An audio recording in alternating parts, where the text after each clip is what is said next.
दिल्ली के मुख्यमंत्री अरविंद केजरीवाल को ईडी के समन की अनदेखी मामले में थोड़ी राहत मिली है। दिल्ली की राउज एवेन्यू कोर्ट ने उन्हें 15,000 के निजी मुचलके पर जमानत दे दी। दिल्ली शराब घोटाला मामले में लगातार 8 बार ईडी के समन की केजरीवाल अनदेखी कर चुके हैं। इसके खिलाफ एजेंसी ने अदालत में 2 याचिकाएं दायर की थी। आज अदालत ने केजरीवाल को इन दोनों मामलों में जमानत दे दी, यानी अब उन्हें नियमित पेशी के लिए नहीं आना पड़ेगा। लेकिन ये मामला अभी भी कोर्ट में चलेगा। केजरीवाल की तरफ से उनके वकील अपना पक्ष रखेंगे। वहीं अरविंद केजरीवाल की आगे की राह क्या होगी और ईडी इस मामले में अब क्या करेगा, आइए इसको समझते हैं। हमारा बिल्कुल क्लियर कट स्टैंड है कि वो एज पर लॉ नहीं है, इलीगल हैं। 15,000 के मुचलके पे, 1 लाख की सिक्योरिटी पे अब ये जमानत पे इस समय हैं, लेकिन इनको कहा गया है जल्दी से ईडी के समन्स का जवाब दीजिए, उपस्थित होइए, कानून का पालन करिए। दिल्ली की राउज एवेन्यू कोर्ट से दिल्ली के मुख्यमंत्री अरविंद केजरीवाल को बड़ी राहत मिली है। उनको जमानत कोर्ट ने दे दी है। मेरे साथ अरविंद केजरीवाल के वकील हैं, मशहूर वकील हैं रमेश गुप्ता जी। सर, बहुत स्वागत है आपका। सबसे पहले तो सर, जमानत किस मामले में मिली है और किस तरह से मिली, थोड़ा बहुत बताइए सर। देखिए, ईडी ने मिस्टर केजरीवाल को समन्स भेजे थे कि उनके पास इंक्वायरी में जो ये एक्साइज पॉलिसी से रिलेटेड केस था, उसमें आप इंक्वायरी ज्वाइन करिए।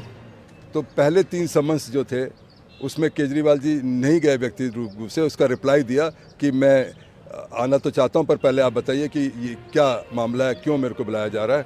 और उसके बाद जब नहीं गए तो उन्होंने, ईडी ने 174 आईपीसी की वायलेशन, क्योंकि उसमें ये कहते हैं कि अगर कोई भी व्यक्ति किसी भी पब्लिक अथॉरिटी अगर लॉफुल समन भेजती है, अगर वो अपीयर नहीं होते, जानबूझकर अपीयर नहीं होते, तो 174 आईपीसी का ऑफेंस होता है, जिसमें मैक्सिमम 1 महीने की सज़ा है या 50 रुपये फाइन है या दोनों है। तो उसकी एक कंप्लेंट डाली, उसमें इनको जज साहब ने समन कर लिया, जिसकी पहले डेट थी। उस डेट पर केजरीवाल जी नहीं आए थे, तो हमने एश्योर किया था कि बजट सेशन है इसलिए नहीं आ सके, अगली डेट पे आ जाएंगे। हमारी सहमति से आज की डेट लगी थी। उसके बाद दूसरी 3 और समन्स दूसरे ऑफिसर ने दिए, उसकी भी सिमिलरली बात हुई, उसकी भी कंप्लेंट डाली, उसमें भी आज की डेट लगा दी। हमने दोनों ऑर्डर्स को चैलेंज किया सेशन में, रिवीजन में। कल 6 बजे हमारी स्टे की रिक्वेस्ट जज साहब ने खारिज कर दी और कहा कि अगर आप चाहो तो एग्जाम्पशन एप्लीकेशन नीचे लगा सकते हो।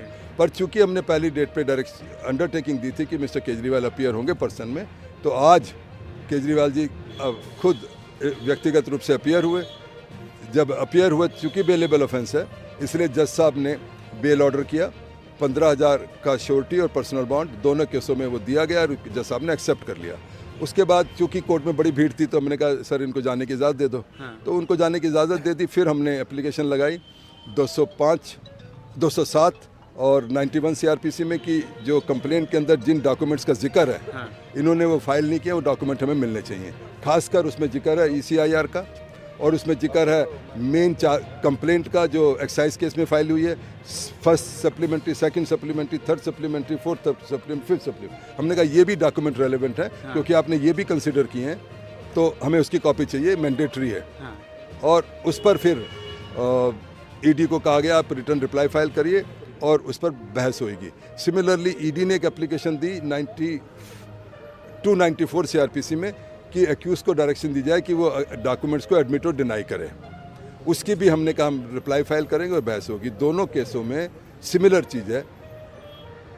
1 अप्रैल की तारीख जज साहब ने दी है, उस पर दोनों केसों में बहस होगी। तो क्या अब आगे जब सुनवाई चलेगी, अब तब क्या मुख्यमंत्री को खुद व्यक्तिगत रूप से पेश होना होगा या नहीं होना होगा? देखिए, कानून में कोई भी क्रिमिनल ट्रायल में कानून ये कहता है कि एक्यूज को प्रेजेंट होना होगा। अच्छा।